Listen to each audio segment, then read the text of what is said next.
ठीक है। C1 में कितना है 5, D3 में कितना है, D1 में कितना है 3, ठीक है। तो इसे हम बोलते हैं कॉलम, ठीक है, और इसे बोलते हैं रो, ठीक है, क्लियर। और किसी बॉक्स में जब है तो ये होती है मेरी एक्टिव सेल, ठीक है, इसे क्या बोलते हैं सेल, ठीक है। सेल, कॉलम और रो, क्लियर, कॉन्सेप्ट क्लियर हो गया सेल कॉलम रो का। अब इसके बाद समझते हैं प्लस। ये प्लस का यूज कैसे करेंगे हम लोग। किसी भी फंक्शन को, किसी भी फॉर्मूलों को अगर यूज करना होता है तो सबसे पहले हम लगाते हैं इक्वल टू, ठीक है। जब आप इक्वल टू लिख दोगे तो फार्मूला एक्टिव हो जाएगा, ठीक है। इसके बाद क्या करना है, यहाँ पे प्लस का चिन्ह है, तो अगर हम C1 को, इस वाले को, ठीक है, एक काम करते हैं, यहाँ से हटाते हैं हम लोग इसे, इस सेल में यूज करते हैं, ठीक है। Equal to this cell comma इसके ऊपर वाला D1, सॉरी कॉमा नहीं, हम प्लस जोड़ेंगे तो यहाँ पे प्लस लगाएंगे, ठीक है, D1। यहाँ पे करने के बाद इसे इंटर करेंगे तो 5 और 3 इक्वल टू कितना होगा 8। उसी तरीके से यहाँ पे हम माइनस का भी चेक कर लेंगे, equal to C1 minus D1, ठीक है, समझ में आ रहा है, और इंटर। अब यहाँ पे देखोगे 5 में से 3 गया 2। अब यहाँ पे मल्टीप्लिकेशन है जो तुम्हारा मल्टीप्लाई करेगा, ठीक है, मल्टीप्लाई करेगा 5 तियाँ 15, लगा के चेक करो, इक्वल टू C1 उसके बाद मल्टीप्लाई और क्या है D1, ठीक है, और इंटर। यहाँ पे देखो 5 3 जा 15, ठीक है। और उसके बाद डिवाइड, अगर हम डिवाइड करें, ठीक है, तो इक्वल टू 5 यानी कि C1, ठीक है, डिवाइडेड बाई और 3 यानी कि D1, ठीक है। उसके बाद इंटर। जब हम डिवाइड करते हैं 3 से अगर भाग देंगे 5 में तो तुम्हारा 1.66 करके कुछ ऐसे डिजिट्स मिलेंगे, ठीक है। और इस यहाँ पे जब दशमलव के बाद देखोगे बहुत सारे अंक है, इसे अगर तुम्हें कम करना हो तो यहाँ से इसे कम कर सकते हो इसका यूज करके। अभी हम इस वाले में आते हैं सेल में और इसका यूज करते हैं तो देखोगे कि दशमलव के बाद की जो डिजिट्स हैं उसे हम हटा सकते हैं आसानी से। इसके बाद हम करते हैं इक्वल टू का, ठीक है। अगर हम लगाते हैं ये इक्वल टू होता है, अब यहाँ पे ट्रू और फॉल्स की वैल्यू प्रिंट होंगी, जैसे कि इक्वल टू हम लगाते हैं, ठीक है। उसके बाद हम लेते हैं C1, ठीक है, इक्वल टू D1। अगर C1 D1 के बराबर है तो वैल्यू ट्रू होगी, अगर नहीं बराबर है तो फॉल्स होगी। अगर यहाँ पे 5 है, यहाँ पे कितना है 3 है, अगर इसे भी हम कर दे 5, ठीक है, और यहाँ पे देखेंगे तो ये क्या हो जाएगी, वैल्यू ट्रू हो जाएगी, समझ रहे हो ना। अगर ये दोनों बराबर होंगे तो ट्रू, और अगर नहीं बराबर होंगे तो फॉल्स, समझ गए। यहाँ पे हम 3 कर देते हैं, 3 करते हैं जैसे, और यहाँ पे देखेंगे तो फॉल्स, समझ गए। यहाँ पे हर जगह पे फार्मूला लगा हुआ है, आप अगर इस दोनों में कोई भी चेंजेस करोगे तो वैल्यू चेंज होगी, ठीक है। अगर इसमें हम कुछ भी लिखते हैं, ठीक है, तो देखेंगे सबकी वैल्यू चेंज हो जाएगी, क्योंकि हम यहाँ पे फंक्शंस का यूज किए हैं, ठीक है। तो अगर इस वैल्यू को आप नहीं चेंज करोगे तो वैल्यू वैसे की वैसे ही रहेगी। अब हम बात करते हैं ग्रेटर देन का, इक्वल टू ग्रेटर देन यानी कि C1 हम इसको सेलेक्ट कर लिए, ठीक है। उसके बाद ग्रेटर देन का सिंबल लगाएंगे जिस प्रकार है, ठीक है। उसके बाद लिखेंगे 3 क्या है, हमारा D1 है, तो D1 को हम लिख दिए और इंटर दबाएंगे तो देखोगे कि यहाँ पे ट्रू आएगा। ट्रू क्यों आ रहा है कि जो हमारा 5 है, ठीक है, यहाँ पे देखेंगे 5 यानी C1, ये क्या है 5 क्या है 3 से बड़ा है, यानी कि D1 से बड़ा क्या है C1 है। अगर छोटा होता तो क्या हो जाता है, फॉल्स हो जाता है, समझ गए। उसके बाद हम बात करते हैं ग्रेटर देन और इक्वल टू, यानी कि बड़ा हो या बराबर हो। यहाँ पे बड़ा होगा या फिर बराबर होगा, ठीक है। अगर बड़ा होगा और बराबर होगा तो वैल्यू ट्रू आएगी, अगर छोटा हुआ, ठीक है, तो वैल्यू क्या आएगी, फॉल्स आएगी।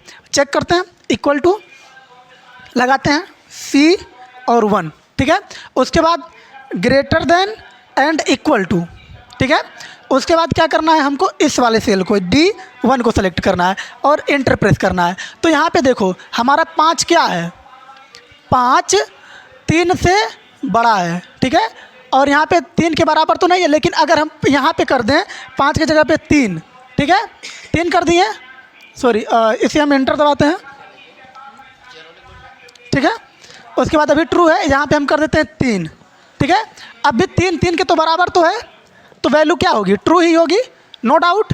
लेकिन जैसे हम 3 के जगह पे 2 कर दिए, अब ये 3 से तो कम हो गया, अब यहाँ पे वैल्यू क्या आ जाएगी, फॉल्स, समझ गए। इस प्रकार हम इसे भी फाइंड आउट कर सकते हैं।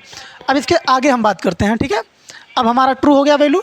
अब इसके बाद लेस देन का भी उसी तरीके से यूज होता है जिस तरीके से हम ग्रेटर देन का यूज कर रहे थे।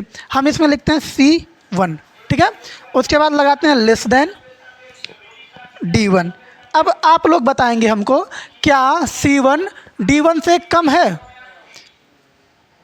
है या नहीं है? C1 D1 से कम है, जैसे कि 3 5 से कम है? नहीं, हाँ है, ठीक है। 3 कम है 5 से, थोड़ा सा ध्यान से सोचो, ठीक है। और यहाँ पे एंटर प्रेस करो, तो यहाँ पे अगर लेस देन, यहाँ पे वैल्यू क्या है? False.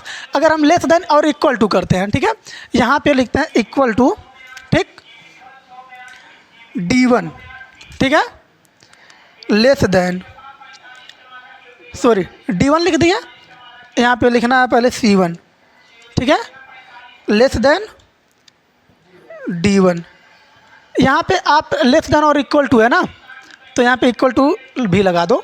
C1 less than D1 और इक्वल टू D1 यहाँ पे करेंगे तो वैल्यू फॉल्स। अगर हम इसी को, यहाँ पे D1 है, यहाँ पे C1 है, ठीक है, इसी को हम उल्टा कर दें, चेंज कर दें, D1 को यहाँ लिख दें, ठीक है, और C1 को यहाँ लिख दें, तो वैल्यू क्या आएगी? इसके पहले फॉल्स आ रही थी और यहाँ पे एंटर प्रेस करोगे तो क्या आएगी? ट्रू आएगी। समझ गए?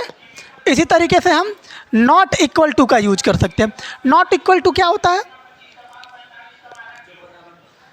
अगर बराबर है, हाँ, जो बराबर नहीं हो, यू आर राइट। अगर देखो ये वैल्यू 5 है, अगर ये भी 5 होती, ठीक है, तो यहाँ पे ट्रू आएगा, ठीक है।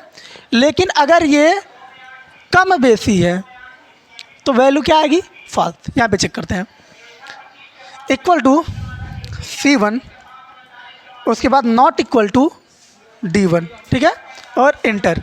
यहाँ पे वैल्यू क्या हो गई? ट्रू, ठीक है। और अगर यहाँ पे हम चेंज कर दें, यानी कि नॉट इक्वल टू है ना, तो नॉट इक्वल टू समझ में आ रहा है ना, यानी कि C1 और D1 बराबर नहीं है। जो हमारा क्वेश्चन वो कह रहा है नॉट इक्वल टू, यानी कि दोनों बराबर नहीं है। अगर बराबर नहीं है तो ट्रू, अगर बराबर हैं तो क्या?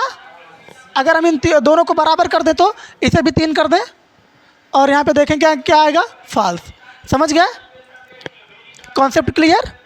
अब इसके बाद बात करते हैं परसेंट की, ठीक है। अगर हमें किसी का परसेंट निकालना हो, ठीक, जैसे मुझे 3 का, ठीक है, इक्वल टू अगर हम यहाँ पे लगाते हैं 3 का परसेंटेज निकालना है, ठीक है, और यहाँ पे हम परसेंटेज का सिंबल दे देते हैं और दबाते हैं इंटर। तो 3 का परसेंटेज कितना निकल के आया? 0.03 परसेंटेज। आई होप आप लोगों को आता होगा कैसे निकालोगे। अगर नहीं भी आता है तो परसेंटेज हम बता देंगे बाद में, जब आगे पढ़ाएंगे होम में। यहाँ ये परसेंटेज जब पढ़ाएंगे जनरल के अंदर, जब हम बताएंगे परसेंटेज क्या होता है, तब आपको ज़्यादा समझ में आएगा परसेंटेज कैसे निकालते हैं, परसेंटेज को फिक्स कैसे करते हैं। यहाँ पे बस ये समझो, जिस तरीके से आप लोग किताब में मैथ का क्वेश्चंस वगैरह सॉल्व करते हो, जैसे वहाँ पे परसेंटेज निकालते हो, अगर 3 का परसेंटेज निकालोगे तो 0.03 आएगा। किताब से निकाल करके एक बार क्लियरिफाई कर लेना। अब यहाँ पे एंड को हम देखते हैं, एंड से क्या होता है, ठीक है। अब इसके बाद अगर हम इक्वल टू C1 लिखें, ठीक है, उसके बाद एंड का सिंबल लगा करके लिख दें D1, ठीक है, C1 एंड D1, तो ये क्या करेगा? ध्यान से पहले समझ लो। ये सीधा सा काम करेगा कि C1 और D1 को एक साथ लिख देगा। जैसे कि हाँ, इस वाले सेल को और इस वाले सेल में जो भी वैल्यू होगी वो यहाँ पे ऐड हो जाएगी। जैसे अगर यहाँ पे हम लिख दें 53 और यहाँ पे लिख दें 13, ठीक है, तो यहाँ पे कितना हो जाएगा? 5313 हो जाएगा, इस तरीके से, ठीक। तो इस तरीके से हम इन सब का यूज कर सकते हैं। ये चीज़ें बेसिक्स है लेकिन बहुत ज़्यादा काम की हैं, तो इसे ध्यान में रखना, ठीक है, क्योंकि ये बेसिक्स पे ही हम आगे वर्क करेंगे। जब हम इफ़ पढ़ेंगे तो इफ़ में सबसे ज़्यादा यूज होगा हम लोगों का greater than and equal to, ये सब चीज़ें बहुत ज़्यादा यूज होगी। जब हम IPMT PMT और PPMT फंक्शन पढ़ेंगे तब उसके अंदर हम लोग मल्टीप्लिकेशन और डिवाइड का भी प्रयोग करेंगे, ठीक है। तो ये दोनों भी बहुत सारे, सब बहुत ज़्यादा इंपॉर्टेंट है। कॉमा का भी यूज करेंगे, बहुत सारी चीज़ों का यूज करेंगे। तो आज की वीडियो में बस इतना, आगे कल बताएंगे।